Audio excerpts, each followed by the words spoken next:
बिस्मिल्लाहिर्रहमानिर्रहीम। अज़ीज़ तलबा, वीडियो की तवालत के हदशे से हमने बन नंबर 7 की वीडियो अलग से जो है वो रिकॉर्ड की है। ठीक है, चूँकि दोनों बन जो आज के लेक्चर में हम पढ़े हैं उनका मौजू अलग अलग है, इसलिए इनके अहम निकात और इनसे वाबस्ता जो तफसीलात हैं वो अलग अलग हैं। ठीक है, तो जनाब बन नंबर 7 जो है उसे हमने, अगर आपको याद हो तो हमने क्या उन्वान दिया था? हमने उसे उन्वान दिया था मुसलमानों की ज़बूं हाली के हकीकी असबाब। ठीक है, यानी अल्लाह ताला जो मुसलमानों से ख़िताब कर रहे हैं, तो अल्लाह ताला ने इस बन में बताया है कि तुम जो ज़बूं हाली का शिकार हो, मुसलमान जो ज़बूं हाली का शिकार हैं, तो उसकी असल वजह क्या है। ठीक है, अब असल वजह जो है वो बताई गई है। ठीक है अज़ीज़ तलबा व तालिबात, अगर हम इन तमाम वजूहात को एक जुमले में बयान करना चाहें तो वो क्या है? वो है दीन से दूरी। ठीक है, अब देखिए, ये अगरचे ये जो हमारे सामने नज़्म है ये अल्लाह ताला का ख़िताब है, लेकिन आप और मैं हम जानते हैं कि ये दरअसल अल्लामा मोहम्मद इकबाल के ख़यालात हैं जो उन्होंने अल्लाह ताला की ज़ुबान से हम तक पहुँचाए हैं। ठीक है, अब देखिए अज़ीज़ तलबा व तालिबात के इसका मकसद क्या है। ठीक है, इसका मकसद क्या है? इसका मकसद ये है कि आप देखिए, फ़र्ज़ कीजिए अगर अल्लामा मोहम्मद इकबाल एक नज़्म लिखते और उस नज़्म में हमें बताते कि मुसलमानों में ये हामियाँ मौजूद हैं, तो उसका असर कैसा होता। और आप तसव्वुर कीजिए कि हमारा माबूद हकीकी यानी अल्लाह ताला हमें बता रहा है कि तुम में ये हामियाँ हैं, तो आप ख़ुद बताइए कि किसका असर ज़्यादा है? क्या इकबाल के मुंह से निकलने वाले अल्फाज का असर ज़्यादा है या अल्लाह ताला के अल्फाज का असर ज़्यादा है? यकीनन अल्लाह ताला के अल्फाज का असर ज़्यादा है। ठीक है, तो वो असर अंगेज़ी अपनी नज़्म में असर अंगेज़ी पैदा करने के लिए अल्लामा मोहम्मद इकबाल ने अल्लाह ताला से ये तमाम जो बातें हैं वो कहलवाई हैं, यानी इन ख़यालात का इजहार किया है, यानी अल्लाह ताला की ज़ुबान से इसका इजहार किया है, वरना हकीकत में ये इकबाल के ख़यालात हैं। ठीक है, तो इकबाल का ख़्याल क्या है कि मुसलमानों में आज जो फ़िक्री एतबार से, ठीक है, फ़िक्री एतबार से अगरचे अमली तौर पर ऐसा नहीं हुआ, यानी मुसलमान जो हैं वो अमली तौर पर तो बुत घर नहीं हुए, बुत नहीं बनाते। ठीक है, लेकिन फ़िक्री एतबार से मुसलमान जो हैं वो अपने दीन से बहुत दूर हो चुके हुए हैं। उनमें जो है वो इल्हाद आ गया हुआ है, कुफ्र आ गया हुआ है, शिर्क आ गया हुआ है, हत्ता कि लादीनियत यानी दीन को ज़िंदगी से उन्होंने निकाल ही दिया हुआ है। और जब ये सब कुछ हो गया हुआ है, वो अपने फ़राइज़ से अदा करने से जी चुरा रहे हैं और उनके अंदर से मज़हब की जो हकीकी रूह ख़त्म हो गई है, तो यकीनन वो ज़वाल का शिकार होंगे। ठीक है, तो अपने इन ख़यालात को वो अल्लाह ताला की ज़ुबान से किस तरह से बयान कर रहे हैं। अब देखिए, इस बंद में खुदाई आवाज़ यानी अल्लाह ताला क्या कह रहे हैं? अल्लाह ताला कह रहे हैं हाथ बेज़ोर हैं। ठीक है, मुसलमानों से मुखातिब होकर कह रहे हैं कि तुम्हारे हाथ, अब अज़ीज़ तलबा यहाँ पर हाथ से जो मुराद है वो ताकत है। ठीक है, यहाँ पे हाथ से मुराद हमारे हाथ नहीं है, बल्कि हाथ जो है वो ताकत की अलामत के तौर पर इस्तेमाल हुआ है।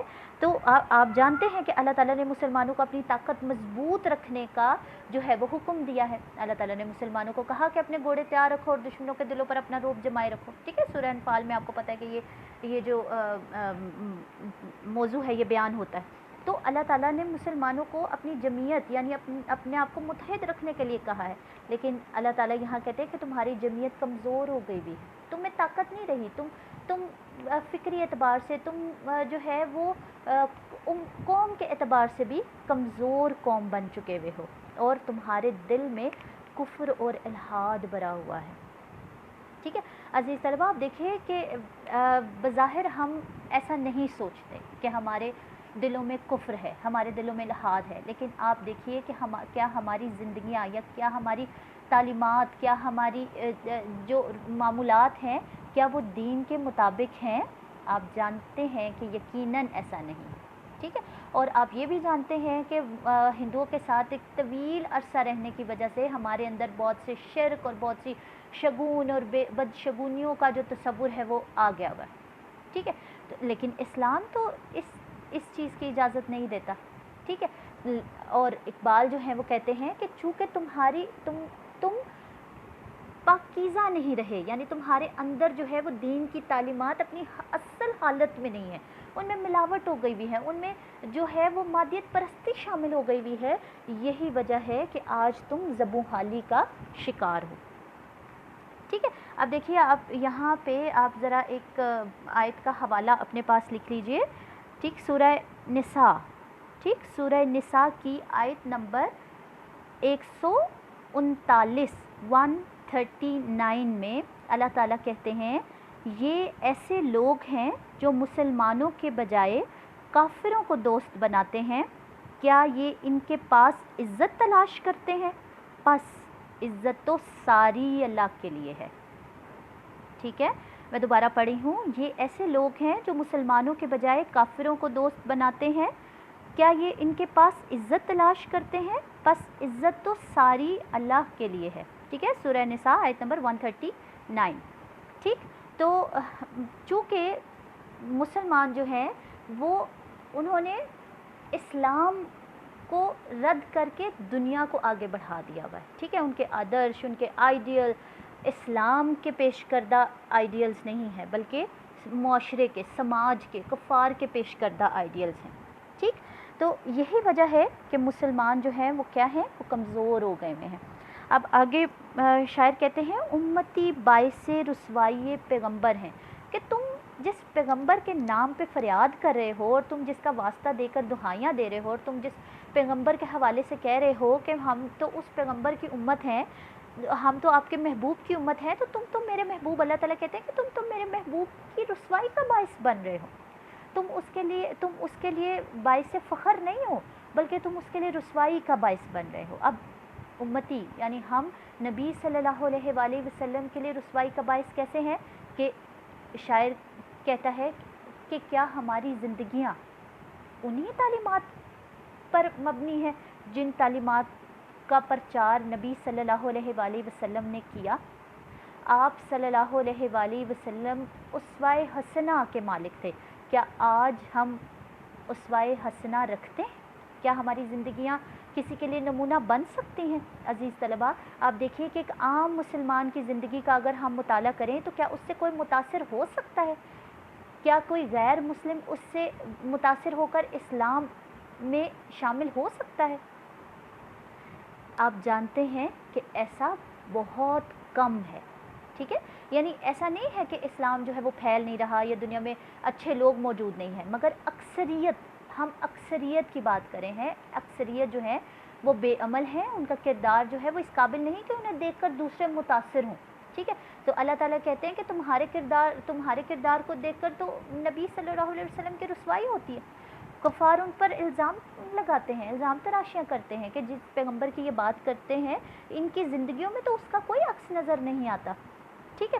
پھر اس کے بعد اگلے مصرے میں اللہ تعالیٰ جو ہیں وہ کہتے ہیں بت شکن اٹھ گئے باقی جو رہے بت گر ہیں، ٹھیک ہے، یہاں بت شکن جو ہے وہ صنعت تلمیح ہے، ٹھیک ہے، بت شکن محمود غزنوی کو کہا گیا ہے، محمود غزنوی کی طرف اشارہ کیا گیا ہے جنہوں نے سومناتھ کے مندر پر حملہ کر کے اس میں رکھا ہوا سومناتھ کا جو بت ہے وہ توڑ دیا تھا، اور اس فتح کی وجہ سے ہندوستان میں جو ہندو راجا تھے ان کی کمر ٹوٹ گئی تھی، اور جو ہے یہ اس تاریخ اسلام کی بہت بڑی فتح ہے، ٹھیک ہے۔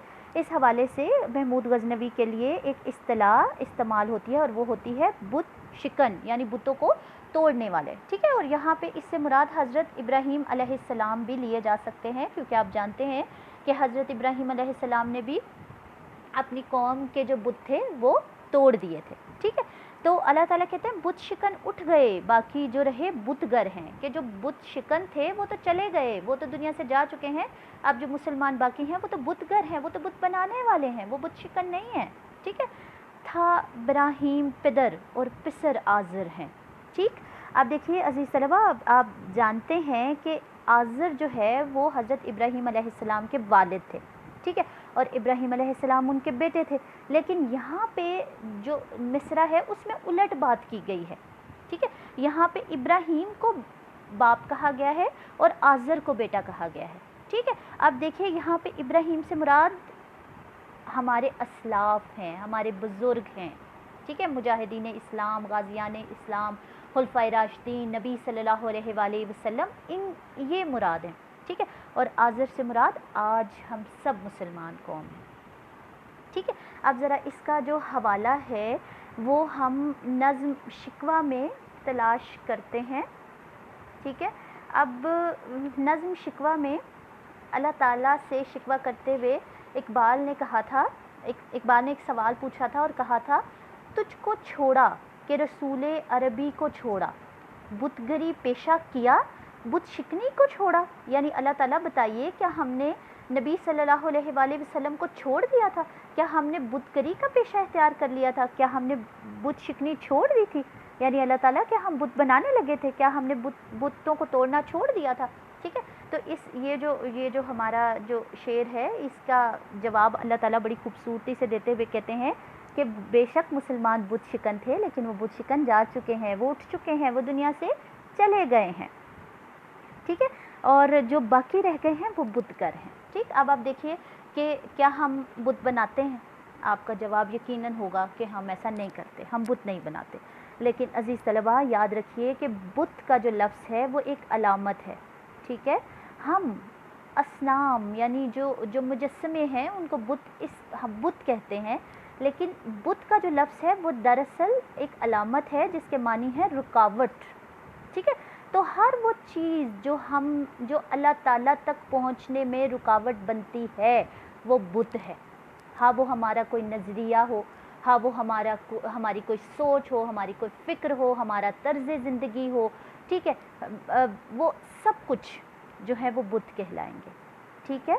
यानी हमारा कोई नज़रिया, हमारा कोई डर, हमारा कोई शिर्क, हमारा कोई सोच हमें अल्लाह ताला तक पहुँचने नहीं दे रही, तो हम जो हैं वो बुतगर हैं, ठीक है। हम बुत तराश रहे हैं, हमने शिर्क का बुत जो है वो अपने सामने खड़ा कर लिया, हमने डर का बुत जो है वो अपने सामने खड़ा कर लिया, ठीक है। आज के ज़माने में अगर हम देखें तो सबसे बड़ा बुत जो हमारे दिलों में है वो डर है, वो इंसान का डर है, कुव्वत का डर है, ताकत का डर है, ठीक है।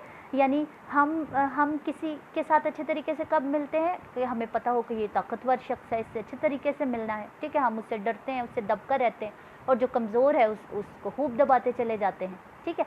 तो दरअसल हम क्या करते हैं, हम उस ताकतवर शख्स से डरते हैं कि कहीं हमें ये कोई नुकसान ना पहुंचा दे।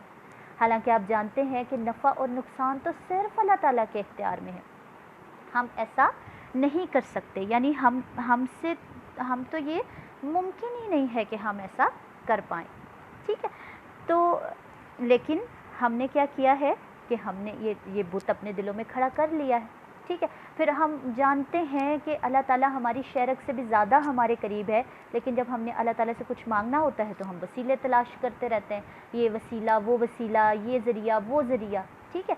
तो ये क्या है, ये भी हमें अल्लाह ताला तक पहुँचने के रास्ते में रुकावट बनता है। तो शायर यानी अल्लामा इकबाल जो है वो क्या कहते हैं, वो कहते हैं कि अल्लाह ताला की ज़ुबान में कहते हैं कि बुत शिकन यानी तुम्हारे जो आबाओ अजदाद बुतों को तोड़ने वाले थे वो तो उठ गए, बाकी जो अब तुम जो हो वो बुतगर हो, तुम बुत बनाते हो तरह तरह के नए नए, उनके तो लात मुनात और उज़ा थे, तुम्हारे बुत हैं ताकत, खौफ, डर, दौलत, ठीक है।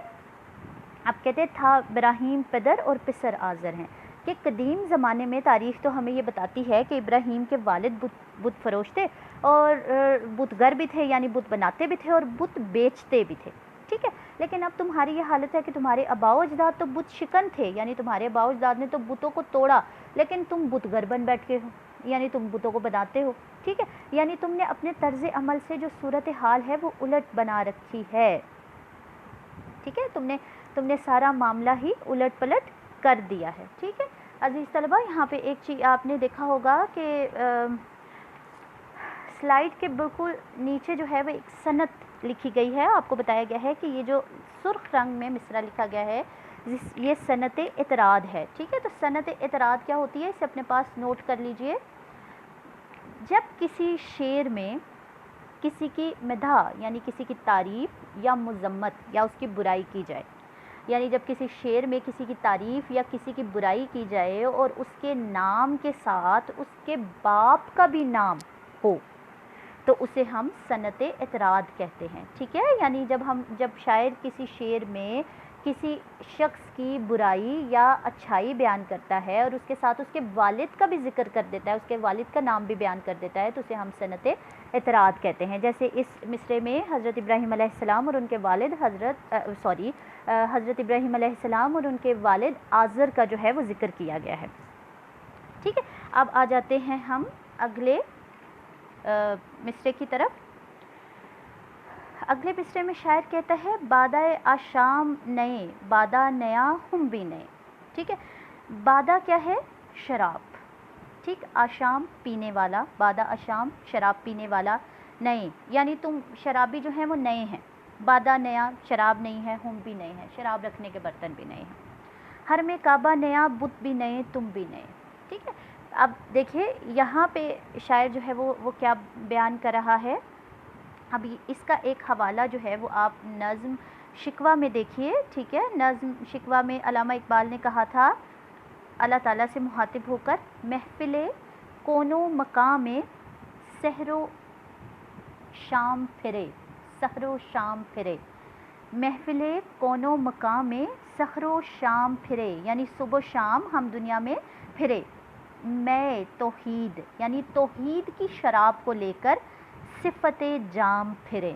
ٹھیک ہے، میں دوبارہ سے شعر بولتی ہوں، محفل کون و مقام میں سحر و شام پھرے، میں توحید کو لے کر صفت جام پھرے، کہ اللہ تعالیٰ ہم توحید کی جو شراب ہے وہ لے کر دنیا میں پھرے۔ ٹھیک ہے، اللہ تعالیٰ سے اقبال نے جو ہے وہ بیان کیا تھا۔ تو اب اسی کا حوالہ دیتے ہوئے اللہ تعالیٰ کہتا ہے کہ وہ جو میں توحید تھی، وہ جو توحید کی شراب تھی جو تمہارے آباء و اجداد لے کر پھرتے تھے، وہ اب نہیں رہی، اب کیا ہے؟ بادہ نیا، اب تو نئی شراب ہے، اور وہ شراب کیا ہے؟ جیسا کہ ہم نے اوپر ذکر کیا، وہ ہمارے ڈر ہیں، خوف ہے، طاقت، دولت، ٹھیک ہے، اور بادہ آشام نیا، اور چونکہ جب شراب نہیں ہے یعنی جب زندگی گزارنے کا طریقہ، جب نظریات نئے ہیں تو نظریات کو اپنانے والے بھی نئے ہیں۔ ٹھیک ہے، جب توحید کی میں تھی تو توحید کی میں کو پینے والے بھی باعمل مسلمان تھے، اور جب جناب طاقت کی، دولت کی میں ہے، دولت کی شراب ہے، طاقت کا نشہ ہے، تو اس نشے کو پینے والے بھی بے عمل ہیں، مغرور ہیں، ٹھیک ہے، اور دیگر برائیاں جو ہے وہ رکھتے ہیں۔ ہم بھی نیا، ٹھیک ہے، اور ان کے طریقہ، ہم یعنی وہ برتن جس میں شراب رکھی جاتی ہے، یہاں پہ سے مراد ہے کہ ان کے طریقے بھی نئے ہیں، انہوں نے شرک کرنے کے نئے طریقے ڈھونڈ لیے ہیں۔ ٹھیک ہے، یعنی اگر ہم زمانہ جاہلیت میں چلے جائیں تو ہم دیکھتے ہیں کہ عرب جو تھے وہ کیسے شرک کرتے تھے، کہ انہوں نے بت بنا رکھے تھے، ٹھیک ہے، لات، منات، عزا، حبل، ٹھیک ہے، تو لیکن اللہ تعالیٰ کہتے ہیں کہ آج کے دور کے جو مسلمان ہیں وہ نئے ہیں، تو انہوں نے بت بنانے کے طریقے بھی نئے ایجاد کر لیے ہیں۔ ٹھیک ہے، اب اللہ تعالیٰ کہتے ہیں حرم کعبہ نیا، اب حرم کعبہ سے یہاں پہ کیا مراد ہے؟ آپ جانیے کہ یہاں پہ یہ جو لفظ ہے یہ علامتی طور پہ استعمال ہوا ہے، یعنی حرم کعبہ کا جو لفظ ہے علامتی طور پہ استعمال ہوا ہے، اور علامت کیا ہے؟ حرم کعبہ کیا ہے؟ کعبہ ہمارا مرکزی نقطہ ہے، ٹھیک ہے، ہم سب اس کے گرد اس کی طرف منہ کر کے نماز ادا کرتے ہیں، تو وہ ہمارا مرکزی نقطہ ہے، ٹھیک ہے، تو وہ ہمارا مرکز ہوا، جبکہ علامہ اقبال کہتے ہیں کہ آج مسلمانوں نے اپنا مرکز، اپنی زندگی کا محور، اپنی زندگی کا مرکز جو ہے وہ تبدیل کر لیا ہے، ان کی زندگی کا جو مرکز اور محور ہے وہ اسلام نہیں ہے، بلکہ ان کی زندگی کا مرکز اور محور جو ہے وہ تو کفار ہیں، وہ تو کفار کی پیروی کرتے ہیں، ٹھیک ہے۔ آپ جانتے ہیں عزیز طلباء و طالبات کہ اللہ تعالیٰ نے اسلام کو غالب آنے کے لیے تخلیق کیا ہے، ٹھیک ہے، اسلام جو ہے وہ غالب آنے والا مذہب ہے، وہ مغلوب ہونے والا نہیں ہے، وہ کسی سے دبنے والا نہیں ہے، مگر آج اگر آپ مسلمانوں کی حالت دیکھیں تو مسلمان کس کی پیروی کر رہے ہیں، کس کو فالو کر رہے ہیں، کس کے طریقہ کار پر چل رہے ہیں؟ آپ جانتے ہیں کہ وہ اہل کفار ہیں، ٹھیک ہے، وہ کفار ہیں، وہ غیر مسلم ہیں۔ تو اقبال کہتے ہیں کہ تم نے تو اپنی زندگی کا محور، اپنی زندگی کا مرکز ہی بدل دیا ہوا ہے، تم نے تو کعبہ بھی نیا بنا لیا ہوا ہے، تم تو کفار کے گرد گھومتے ہو، تم اپنی سوچوں کو، تم اپنی تعلیم کو، تم اپنے رہن سہن کو، اپنے لباس کو، اپنی ہر چیز کو تم کفار کے طریقے پر ڈھالنا چاہتے ہو، ٹھیک ہے، تو यही वजह, और तुम भी नए, यानी तुमने नए तौर तरीके जो हैं वो ईजाद कर लिए हैं, ठीक है। गोया तुम्हारे अंदर जो फ़िक्री एतबार से कमज़ोरियाँ आ गई हैं, यही वजह है कि तुम कमज़ोर हो गए हो। वो लोग जिन्हें तुम्हारे पीछे चलना चाहिए, तुम उनके पीछे चल रहे हो, तुम उनके पीछे भाग रहे हो। तो जब तुम उनके पीछे भागोगे तो यकीनन वो ताकतवर होंगे और तुम कमज़ोर होगे, ठीक है। इसलिए ज़रूरत किस अमर की है कि तुम ताकत पकड़ो, तुम अपने अंदर से ये लादीनियत को, कुफ्र को, इल्हाद को ख़त्म करो, ताकि तुम भी तरक्की कर सको, ठीक है। अज़ीज़ तलबा व तालिबात, इस तशरीह के जो निकात हैं वो तरतीबवार मैंने बयान कर दिए हैं। ये वही निकात हैं जो हमने पिछले बंद में बयान किए थे, यानी बंद का मौजू यहाँ पे देखिए मैंने लिखा है जवाब शिकवा का आगाज़। ये थोड़ी सी प्रिंटिंग की गलती हो गई है, आप यहाँ पे लिखिएगा बंद का मौजू मुसलमानों के ज़वाल के हकीकी असबाब, ठीक है। उसके बाद आप शिकवा और जवाब शिकवा का हवाला देंगे, अल्लाह ताला के खिताब का अंदाज़ बयान करेंगे, वही जो हमने पिछले बंद में बयान किया था कि अल्लाह ताला जो है वो रहम उसका वाज़े है, उसकी कहारी की सिफत जो है वो वाज़े नहीं है, ठीक है। फिर उसके बाद आप जो है वो बंद के अहम निकात और उसकी लफ्ज़ी और मानवी जो है वो वजाहत करेंगे, यानी उसकी जो सनतें हैं वो बयान करेंगे, ठीक है। मुझे उम्मीद है कि आपको तमाम निकात की बेहतर तरह से समझ आ गई होगी। फिर भी अगर आपको कोई मसला दरपेश हो तो मुझसे इस हवाले से ज़रूर पूछ लीजिएगा, ठीक है। बहुत शुक्रिया।